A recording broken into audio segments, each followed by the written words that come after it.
Okay, good evening.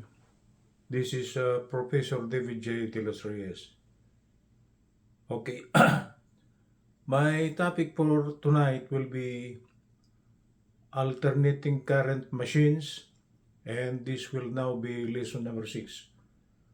So still, we are running smooth on AC machines, and this will now be lesson number 6. The title of the topic is, what's the title of the topic? Example transformer calculations, meaning we will be solving problems involving transformers. So we are to bring out the different parameter relations to solve the given problem. Okay, let's proceed. The title of the topic for tonight will be AC machines, lesson number 6. The title of the topic, example transformer calculations. It's a problem solving involving transformers. So this should be the familiarization of the so-called electrical engineers. This is the work of electrical engineers, and it's a very dangerous one because if you made some mistakes on the calculation of the current, okay, there will be a problem. So we make it a point that we will be bringing out the exact value of the current that we will be solving. Okay, my alarm is on. Hold on. Okay, I will give you example number 1. I will try to read the problem. I will try to expedite a little bit my wording so those American-oriented could understand me, A 25 cycle transformer has 2250 primary turns and 150 turns in the secondary. The maximum value of the motor flux is 2.64 times 10 to the 6 Maxwells. Calculate A, the primary and secondary induced voltages, and letter B, the ratio of transformation. Okay, I expedite a little bit so those of you who are English oriented could understand me. There's no problem with the Asian oriented because we speak slow, but at least it is clear. Okay, let's try to bring out the solution of this. If you are under the study of engineering, it's always like this. If you are given a problem, try to do it like this. Bring out the given values. So we place it here, given. Okay? It's a must that we must have to bring out the given. So when we look back, okay, we know what is given. You don't have to look for the worded problems again. But I will try to underline the important things on the problem. The frequency is 25 cycles. Primary turns is 2250. Secondary turns is 150. And the motor flux is 2.64 million Maxwells. So we are looking for, it is like this, given, at least you know the designation of what of the given values, because you will be using equations and you should know the parameters involved in the equation. So if you do not know the parameter, okay, there will be a problem. But if you are familiar with the parameter of the equations, it's easier to solve the problem. Okay, small letter f represents frequency, that is 25 Hz. Capital letter N with the subscript P, meaning the total turns on the primary. The subscript is P, so it refers to primary. This should be 2250. Capital letter N with the subscript S, meaning the total number of turns on the secondary, it's 150. The mutual flux, the flux linking this secondary and primary winding, the value is 2.64 times 10 to the 6 Maxwells. This is with the exponent 6. It's in the million. Because in the formula for the induced voltage, there is a value times 10 to the minus 6 there. So that value times 10 to the minus 8 it will be countered by this one. So when we try to multiply, we will be having a real value, not a very, very small value, because if there is no 10 to the 6 here, what we will be computing for the induced voltage will be very, very small, but it will be countered by this. Okay, find the requirement of the problem is find, okay, A. E with subscript P, meaning the induced voltage on the primary. E with the subscript S, meaning the induced voltage on the secondary. Letter B, it will be A, the ratio transformation. Okay, so if you are on the board exams and you are bringing out your solution, it should be in this format. Okay, bring out the given, bring out what is being asked. Okay, then try to bring out the figure if you can figure out the problem. So the next step here is to bring out the figure. We are given a transformer, right? This should be the primary winding, primary side. This is the secondary side. What is given in the problem is the frequency is 25 Hertz, meaning to say, if the frequency is 25 Hertz, the frequency of the primary will be 25 Hertz. And the frequency on the secondary will still be 25 Hertz because they are interlinked with the mutual blocks, right? So whatever the frequency of the primary, it will be the same as on the secondary. But the difference here is that the magnitude of the signals or the voltages or currents on the primary, okay, is bigger than on the secondary. Because this is actually a step-down transformer. Step down. Because the primary turns is 2250 and the secondary is 150. That's why it is supposed to be this is a step down. Okay? So if this is the magnitude of the signal or voltage on the primary, on the secondary side, it is smaller because it is a step down. Okay? So this is the primary side. This is the secondary side. The voltage across the coil inside the windings is designated E with the subscript P. And the induced voltage on the secondary side, on the winding, it should be E with the subscript S. We are given the primary turns. We are given the secondary turns. So if you are on the board exam, of course, the examiner will just check these ones. Okay? Since you bring out your correct figure, there is no point on the figure, but if you bring out your figure, at least the examiner should have a consideration by just placing it. He just checks it like that, right? Meaning to say, he agrees with your solution. Okay, so bring out the solution now. So actually, we bring out the given. We bring out, or we take note of what is being asked. We bring out the correct figure. So you got a check mark. No points, but at least he's agreeing with you with what you did, right? Okay, let's try to bring out the solution. Okay. Induced voltage on the primary winding, induced voltage on the secondary winding, and what will be the ratio transformation. Okay, try to recall the formula and how to bring out the induced voltage on the primary. Am I still on camera? The induced voltage on the primary, the last topic, okay? I gave you the derivation for the induced voltages and the different, relations of the parameters involving transformer. The induced voltage on the primary will be E sub P, this should be 4.44 times frequency, times the mutual flux, times the total number of turns on the primary, times 10 to the minus 8. Okay?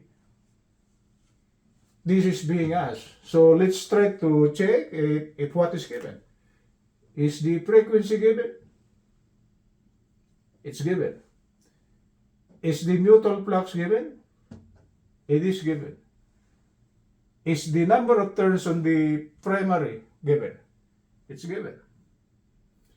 So by recalling this formula here, all the parameters on the right hand side are given. So this is so-called solution direct substitution 1. This is for I'm not telling you that even though it is a direct substitution one, it is a simple problem. No.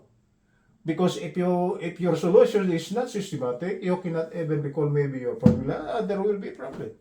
It's a direct substitution one if you could recall your equation. So since we recalled our equation, we can substitute now. 4.44 times 25, okay, times 2.64 times 1 million. Number of turns will be 2250 times 10 to the minus 8. During the old days, because I have used the slide rule calculations before, there was not yet a calculator before, because scientific calculator in our engineering in the Philippines started 1977. There was already a calculator, but by the year 72 to 77, we use slide rule. So what we did here, if we try to multiply this one, we use the so-called scientific notation. We multiply all the whole numbers that we could see, then we use scientific notation to bring out the correct multiplier of the answer. So if we try to multiply 4.44 times 25 times 2.64 times 2250, that is 659,340. And if we try to multiply 10 to the 6 and 10 to the minus 8, that's algebra now. Okay, 10 to the 6 times 10 to the minus 8. Okay, what does it say under algebra? It should be same base, right? Then sum of the exponents. 6 minus 8 is minus 2. Okay. So this is to be multiplied by 10 times 10 to the negative 2. Okay, or we move the, what you call this, number of places 2 steps to the left, right? So the answer for the induced voltage on the primary will be 6,593.40 volts. Okay. Even before, we could calculate this one by using the slide rule. Okay, but maybe up to 3 decimals maybe only. But now we are using calculator, so there's no problem. But our accuracy before was more accurate than now because we use scientific notation. So the induced voltage on the primary, a little bit storytelling, right? 6593.40 volts. Okay. For the secondary, we will be using the same equation, but we will be replacing the subscript. So the induced voltage on the secondary, same as this one. 4.44 flux on frequency multiplied by the mutual flux times n sub s. This is secondary, so this will now be secondary times 10 to the minus 8. All are given. So this is again a direct substitution one, right? So if you miss this one, a direct substitution one, there will be a problem, right? So substituting values. 4.44 times 25 times 2.64 times 10 or times 1 million. The number of turns on the secondary is 150. This is 150 times 10 to the negative 8. Again, during the old times, we multiply all the numbers that we can see here, then we will use scientific notation to bring out the correct decimal location of the answer. So if we try to multiply 4.44 times 25 times 2.64 times 150, that will be 43,956. And again, this one here, loss of exponent. Okay. This is 10 to the 6 times 10 to the minus 8. Same base, 6 minus 8, that will be minus 2. So the resulting product of all the whole numbers will be multiplied by 10 times 10 to the negative 2, or we will just be adjusting the location of the decimal 2 places to the left. So the induced voltage on the secondary will be 439.56 volts. Okay. What will be the ratio of transformation? The last time around, I brought out 3 formulas on how to compute for the ratio of transformation. In the number 1 formula is that it will be the ratio of the induced voltage on the primary over the induced voltage on the secondary. So if we divide what we have brought out, 6593.40 over 439.56, the ratio of transformation for the given transformer will be 15. As a check to the validity of the ratio of transformation, again, one of the definition of the ratio of transformation is it should be the ratio of the primary turns over the secondary turn. We are given the total of turns on the primary, we are given the total number of turns on the secondary, so dividing 2250 divided by 150, oh, I forgot to read mark this one, right? Still, the ratio of transformation, as it check to the first answer, it will be still 15. So it is the same. It's true. Okay? Oh, that's example number 1. That's the way we brought out a solution. Okay? Whether you are in the board exams or you're having exams in your school. You brought out the given. You take note of what is being asked. Bring out a figure. If you could figure out a problem, then try to bring out the solution. The other problem is try to recall all the relation of the parameters involved in the problem. So this involves equation. That's why under the study of algebra, okay, we got a solution of equations. And under electrical engineering, there are equations, okay? The equation being mentioned in algebra is different from here because this is now electrical engineering equations. So what we learn under algebra, we could apply it here. Okay, example number 2. Example number 2 is just a simple one. Calculate. Okay, I will try to read the problem, expedite a little bit so those American-oriented could understand us. Calculate the full load primary and secondary currents of a 5 kVA 2400/120 volt transformer. Okay. So we are given a transformer. The rating is 5 kVA. 5 kVA. And the starting rating for a distribution transformer, the lowest is actually 5 kVA. So if your house got a load of around 5 kVA, you could order your transformer from the utility company for you to have a distribution transformer where you will connect your service entrance. So this is placed on top of the post. Okay, so if you try to look for the transformer, what they call this cylindrical thing on top of the post, maybe you will be seeing like this. Okay, this is very noticeable even from far away. The rating is 5 kVA, the voltage is 2400 and 120. So now, even though you are not an electrical engineer, if you see 5 kVA, 2400 and 120, you know the significance of that. Because from those ratings, you could calculate the total current that can be delivered by a 5 kVA. Okay, so that's our main problem for tonight. So if we try to bring out the given, capital letter S is 5 kVA. S is actually apparent power. The apparent power under AC circuits is the same as the apparent power being mentioned under alternating current machines. And this is designated by capital letter S, 5 kVA. The given voltages is actually 2400 and 120. So meaning to say B1 is 2400 and B2 is 120 volts.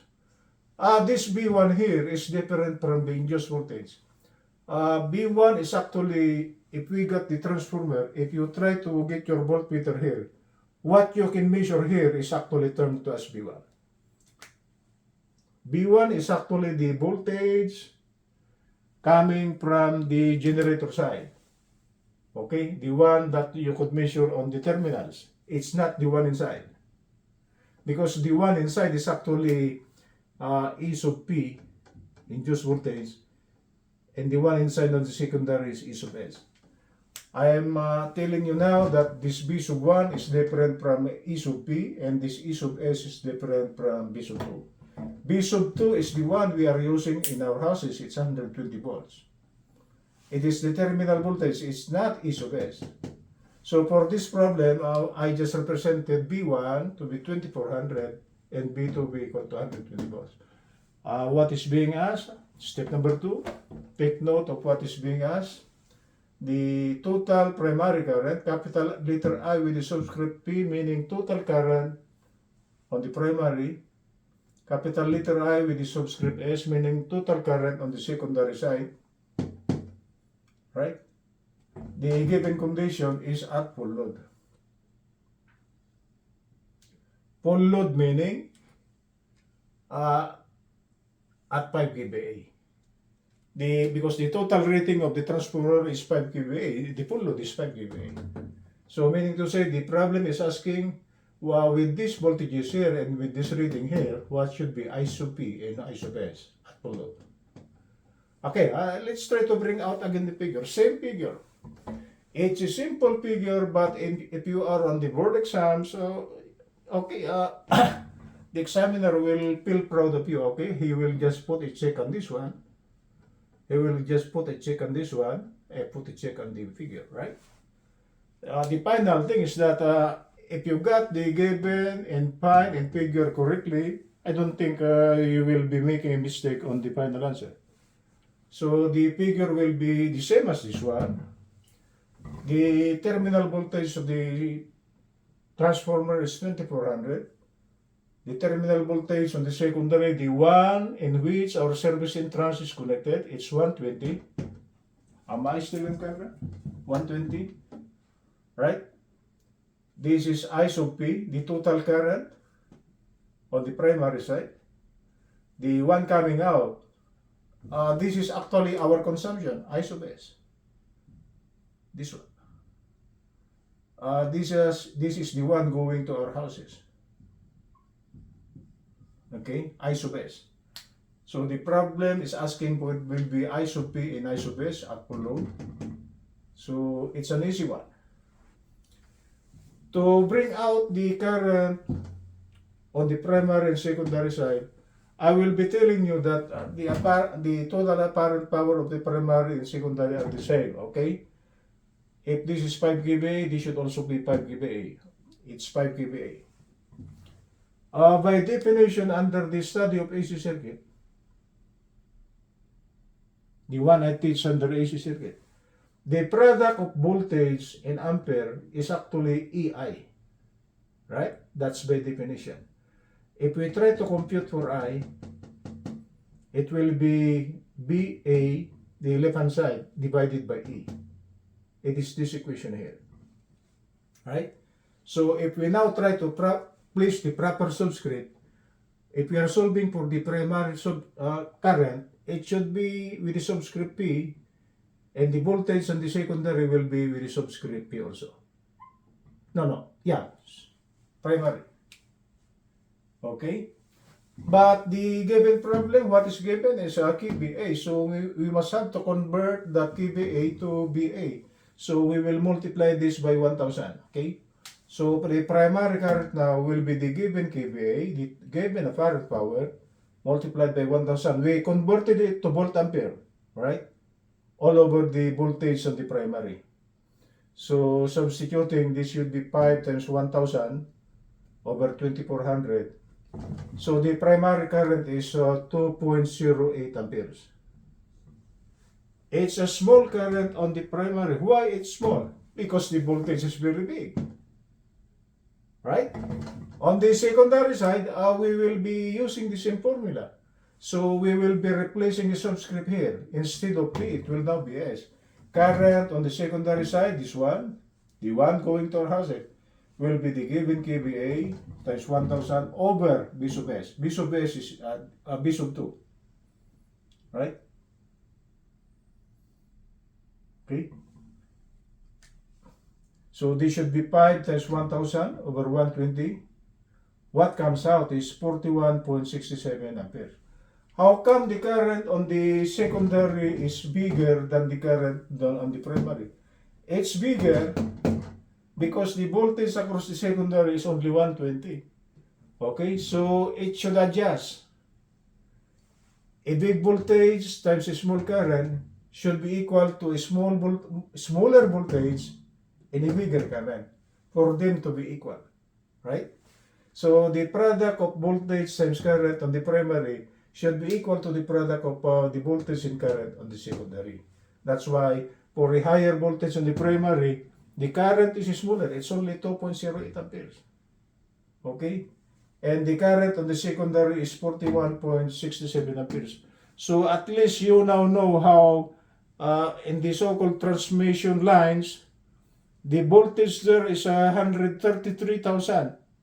Okay, but don't ever think that the current is high also, because for a higher voltage, the current should be smaller. That's why they pop out that value to 133,000, so we could limit the current passing through the transmission line, so it will not get burned. It should be a higher voltage, lower current.